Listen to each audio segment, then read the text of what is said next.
ये उस दौर की बात है जब देश की सबसे पावरफुल हस्तियों में से एक सरदार इंद्र सिंह के दरवाजे पर इनकम टैक्स ऑफिसर्स ने धड़धड़ाते हुए दस्तक दी। उम्र थी पूरे 91 साल, पर don't go on the edge, क्योंकि सरदार साहब का रसूख आज भी कईयों के होश उड़ा देता है।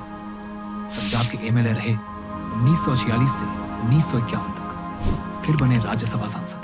मगर असली बवाल तो अब शुरू होता है। सरदार इंद्र सिंह के घर जो टैक्स रेड पड़ी वो इतनी तगड़ी थी कि बॉलीवुड भी खुद को रोक ना पाया। एक मजेदार फैक्ट जान लो, 2018 की हिंदी फिल्म रेड, जिसमें अजय देवगन ने टहलका मचाया था, वो इसी रेड से इंस्पायर्ड है। अब पकड़ लो सीट की पकड़, क्योंकि ये कहानी है रोमांच, सस्पेंस और पावर की, जिसने पूरे सिस्टम को हिलाकर रख दिया था।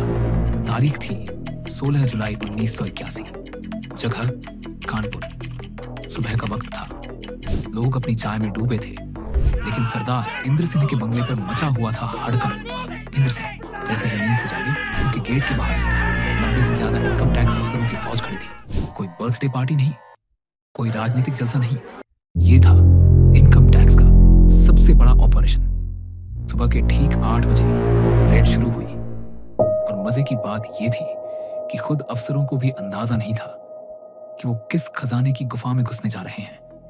जो ऑपरेशन एक दिन में निपट जाना था, वो बन गया 3 रातों और 2 दिनों की नेशनल हेडलाइन।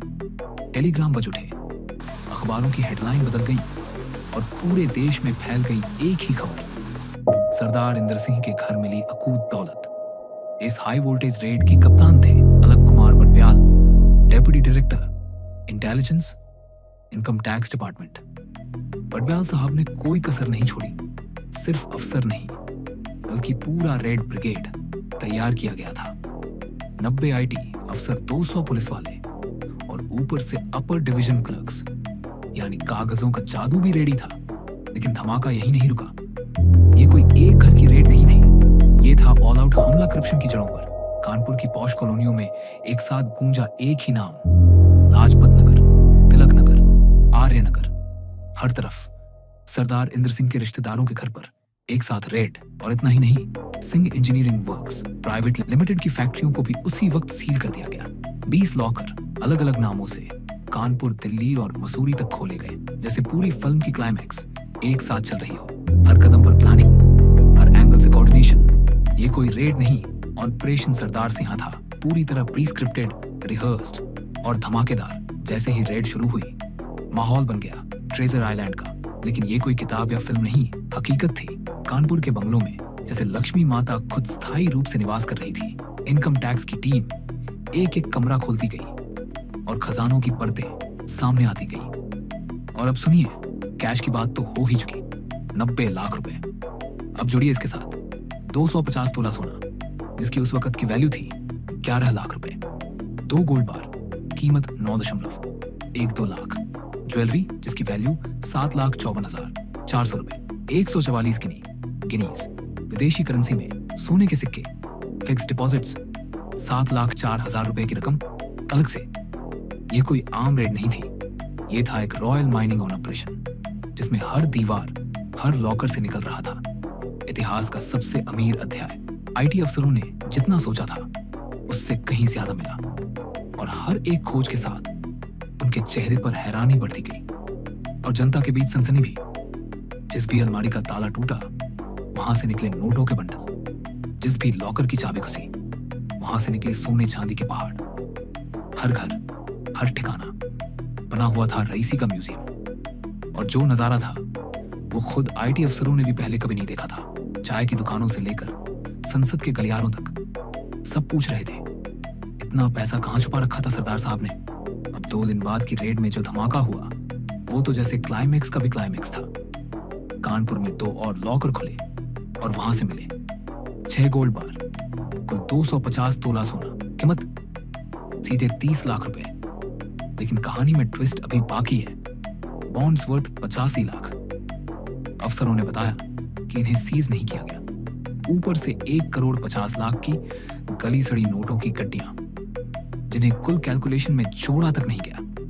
यानी जो 1,30,00,000 बताया गया, वो सिर्फ ऑफिशियल फिगर था। असल खजाना उससे कहीं बड़ा था। रेड हो चुकी थी, नोटों के ढेर लग चुके थे। मगर अब एक नया सिरदर्द सामने खड़ा था। इतना कैश कौन गिने? डिप्टी डायरेक्टर अलक कुमार बटब्याल को आखिरकार RBI, reserve bank of India की मदद लेनी पड़ी। एक स्पेशल कमरा तय किया गया और कुल 45 लोगों की टीम तैनात की गई, जिनमें कुछ अफसर भी थे। और तब जाकर कैश की गिनती शुरू हुई। पूरी गिनती में लगे पूरे 18 घंटे, और ये कोई साधारण गिनती नहीं थी। आरबीआई ने अपने कैश वैन और आर्म्ड गनमैन भी भेजे, क्योंकि अब मामला था करोड़ों की हिफाजत का। उस वक्त के income tax commissioner Sharda Prasad Pandey ने ऐलान किया, ऐसी रिकवरी फिर कभी नहीं हुई। और इसी के साथ 1981 की ये रेड बन गई, भारत की सबसे आइकॉनिक और लैंडमार्क इनकम टैक्स छापेमारी, जिसने एक पूरा जमाना हिला दिया और एक फिल्म रेड 2018 को जन्म दे दिया। जब रेड शुरू हुई तो सिर्फ इंद्र सिंह के घर ही नहीं, बल्कि उनके परिवार के हर सदस्य के लॉकर भी बारी बारी से खोले गए। पंजाब नेशनल बैंक, स्वरूप नगर, अलाहाबाद बैंक, स्वरूप नगर, हिंदुस्तान कमर्शियल बैंक, आर्य नगर, इन बैंकों के लॉकर भी सील कर दिए गए, जिनमें इंद्र सिंह के परिवार के सदस्य के नाम थे।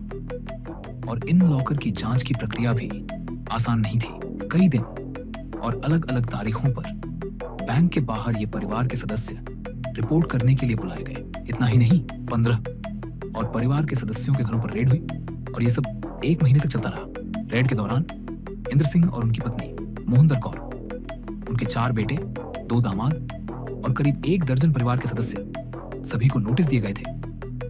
ये एक जंग थी और हर सदस्य इस जंग का हिस्सा बन चुका था। सरदार इंद्र सिंह का नाम कानपुर के बड़े उद्योगपतियों में लिया जाता था। वो कांग्रेस के पूर्व सांसद भी थे और उत्तर प्रदेश में पहला स्टील रीरोलिंग मिल चलाने वाले थे।